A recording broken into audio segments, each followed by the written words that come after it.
मित्रांनो, दर 3 वर्षांनी आपल्या कॅलेंडरमध्ये एक असा महिना येतो ज्याला आपण अधिक मास किंवा धोंड्याचा महिना म्हणतो। पण तुम्हाला माहीत आहे का की हा महिना एक फक्त धार्मिक प्रथा नाही, तर त्यामागे एक अद्भुत खगोलशास्त्रीय विज्ञान दडलेलं आहे आणि थेट छत्रपती शिवाजी महाराजांच्या काळातही या महिन्याचे उल्लेख आढळतात। तर चला मग जाणून घेऊया पूर्ण स्टोरी। सामान्यतः लोकांना वाटते की अधिक मास ही केवळ धार्मिक संकल्पना आहे, पण यामागे सूर्यवर्ष आणि चंद्रवर्ष यांच्यातील गणिताचा फरक आहे। सूर्यवर्ष म्हणजे पृथ्वीला सूर्याभोवती एक फेरी पूर्ण करण्यासाठी लागणारा कालावधी, जो अंदाजे 365 दिवस आणि 6 तास असतो। तर चंद्रवर्ष हे चंद्राच्या कलांवर आधारित असून हिंदू कॅलेंडर त्यावरच चालतं। एका चंद्र महिन्यात साधारणतः 29.5 दिवस असतात। त्यानुसार 12 महिन्यांचे एक चंद्रवर्ष 354 दिवसांचे होते। मग सूर्यवर्ष 365 दिवस आणि चंद्रवर्ष 354 दिवस यामध्ये दरवर्षी 11 दिवसांचा फरक पडतो। हा 11 दिवसांचा फरक भरून काढला नाही तर काही वर्षातच आपले सण आणि ऋतू यांची सांगड बिघडेल। उदाहरणार्थ दिवाळी उन्हाळ्यात येईल, म्हणून हा फरक भरून काढण्यासाठी दर 32 महिने 16 दिवस आणि 4 गटींनी म्हणजेच साधारण 3 वर्षांनी कॅलेंडरमध्ये एक महिना वाढवला जातो। त्यालाच आपण अधिक मास म्हणतो। धार्मिक दृष्टिकोनातून या महिन्याला खूप पवित्र मानले गेले आहे। याच्याशी जोडलेल्या 2 मुख्य कथा आणि प्रथा आहेत।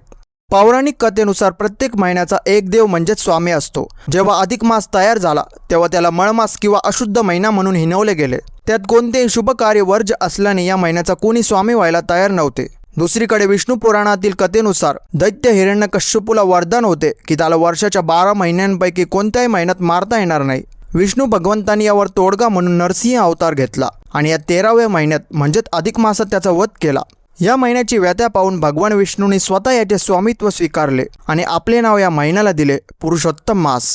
पहिले आपण धोंडा म्हणजे काय हे पाहू। तर धोंडा या शब्दाचा अर्थ विष्णू किंवा धोंडप्पा, ज्याला दगड किंवा शिळा म्हणतात, जे स्थिरतेचे प्रतीक आहे असा घेतला जातो। या महिन्यात जावयाला विष्णूचे रूप मानून त्याचे आदरातिथ्य केले जाते।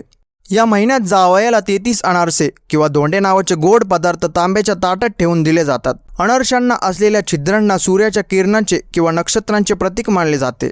इतिहास संशोधनात अधिक मासाचे अनेक थेट पुरावे मिळतात। शिवकाळात आणि पेशवे काळात हा महिना कसा पाळला जायचा याचे कागदोपत्री पुरावे आहेत। शिवकाळात शके या कालनिर्णय पद्धतीचा वापर होत असे। इतिहासकार विकार राजवाडे आणि ग. खरे यांनी संकलित केलेल्या हिंदू मराठ्यांच्या इतिहासाच्या साधनांमध्ये अशा अनेक सनद आणि पत्रे आहेत, ज्यांवर अधिक आषाढ किंवा अधिक भाद्रपद असा स्पष्ट उल्लेख आहे।